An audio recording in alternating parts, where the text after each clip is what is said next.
जयत्यो मां।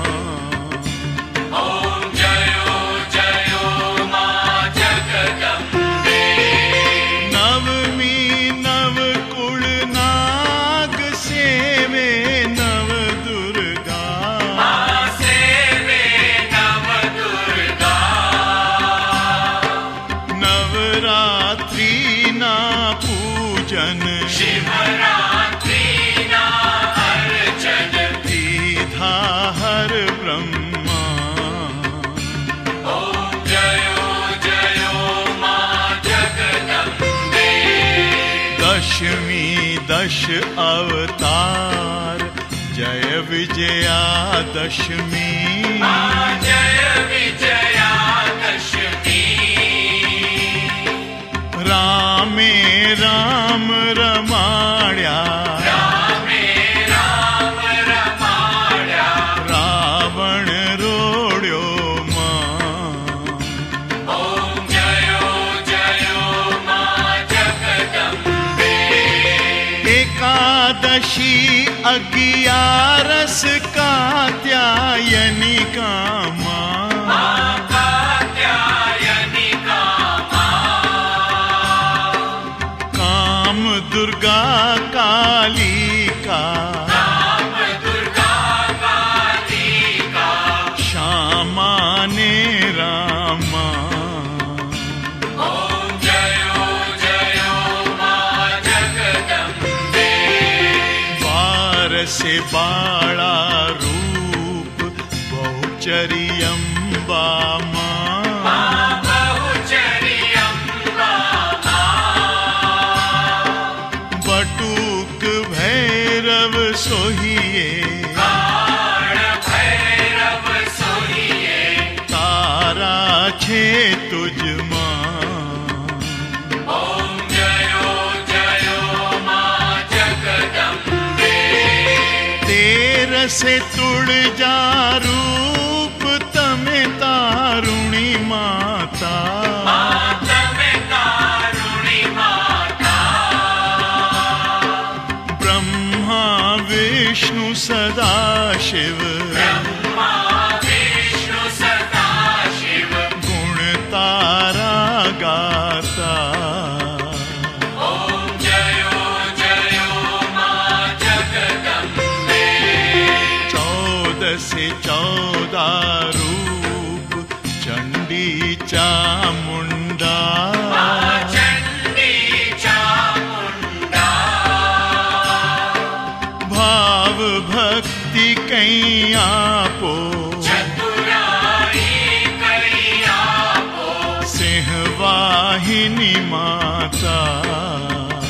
ॐ जयो जयो मां जगदम्बे।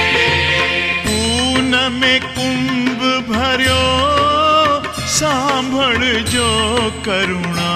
मां सांभळजो करुणा। वशिष्ठ देवे वखाण्या। मार्कण्ड देवे वखाण्या। गाई शुभ कविता।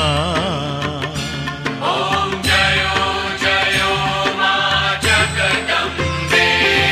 संवत 1657 16 से 22 मां। मां 16 से 22 मां। संवत 16 प्रगट्या।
घड़ी रुपए की मशाल झरियंता जामा वाली चाचर ना चौक वाली जुवार ना गोख वाली गब्बर ना गढ़ वाली पावागढ़ ना पहाड़ वाली खम्मा खम्मा खम्मा हे खम्मा खम्मा खम्मा हे खम्मा खम्मा खम्मा हे हे दामाजी रावणी पत पूजेली सूरत वैशनी संभाळ लेनार सप्तद्वीपनी सप्त चंडिका नवखंड नारायणी नव दुर्गाने खम्मा खम्मा खम्मा हे खम्मा खम्मा खम्मा हे खम्मा खम्मा खम्मा हे हे अंबा ईश्वरी भोળી भवानी 33 कोटि देवतानी देवी योगियोनी योग माता 14 भुवननी भुवनेश्वरी ने